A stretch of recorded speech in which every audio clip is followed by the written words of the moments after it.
Good morning, everyone. Afternoon, evening, depending on what time zone you're in. Welcome to the second day of CyberNextDC. I hope that you were able to tune in yesterday and see some of the great presentations and speakers that we had. We had a great discussion on IoT. We had a fabulous panel on election security. So overall, it was a great presentation by Ann Newberger and others. So it was a great day yesterday. So I'm really looking forward to today's lineup. We've got another great agenda planned for you. First, we'll hear from Marina Kellyarand, and she will give us the view from the European Parliament. Then you'll have to put up with me moderating a panel on cybercrime. During lunch, we'll have a speaker. And while it wasn't the person originally on the agenda, we appreciate Grant Schneider pinch hitting in these circumstances. And then after lunch, we'll be back for a Cyber Luminaries panel moderated by Sam Curry. And finally, we'll finish out the day with Alex Stamos. I never quite know what Alex is going to say, but I do know that it will be insightful, provocative, terrifying, and funny all at the same time. And that's probably the right way to close out a cyber conference. As we head into today's discussions, I wanted to make a few points.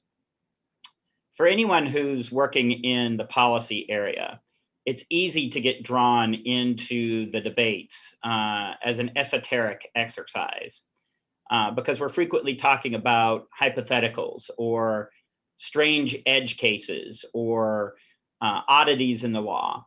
And that's right, because that's what policymakers are supposed to do, to think through those things and to debate them and talk about them and to set up the intellectual construct that underlies the policy work that we do. But we should not lose sight of the fact that for many people, the cyber threats are now very real, and they can cause real problems for real people in real life, potentially even fatal ones. And while sort of the story from Germany has been walked back some, it still is a harbinger of what is to come. We now have cyber now has the ability to manifest itself in the physical world in ways that it didn't have previously. And so now we're taking what was originally sort of perceived as really just a technical problem that then morphed into an information problem that morphed into a money problem is now also a public health and safety problem. And so I think the likelihood and the frequency of such impacts in the real world is still growing.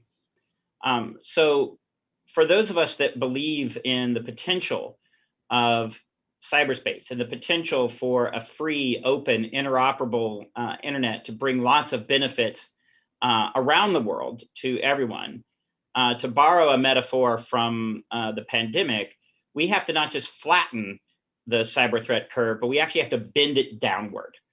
We have to take it in the other direction. Otherwise, we will not be able to sustain the gains and the benefits from our digital world. Progress in this area is simply not guaranteed. We cannot take it for granted. If that's one lesson that we should have taken from the last 2 decades, is that we cannot take that kind of progress for granted. Now, of course, at this point, you probably know why people in the White House would keep garlic or crosses in their desks in case I happen to darken their doors. But here's the good news. We can see the outlines of how to bend that curve. We know a lot of what we need to do, and we're figuring out how to do it. And you heard examples of that yesterday from the different speakers and from the different panels, particularly the one on election security. The policies that many of us on this call worked on years ago are continuing to pay dividends now. And that is something to always keep in mind as we go through the agenda today, that the ideas that we're talking about really can make a difference, not just in the abstract policy world that all of us live in, but in real life as well. So finally, I want to thank Bree Law for her work in putting this conference together. She's done a top-notch job as always.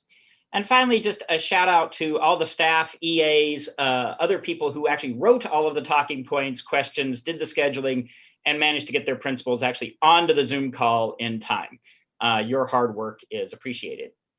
So with that, I will turn it over to Ricardo from Intel to introduce our first speaker. Ricardo, over to you. Thanks a lot, Michael. And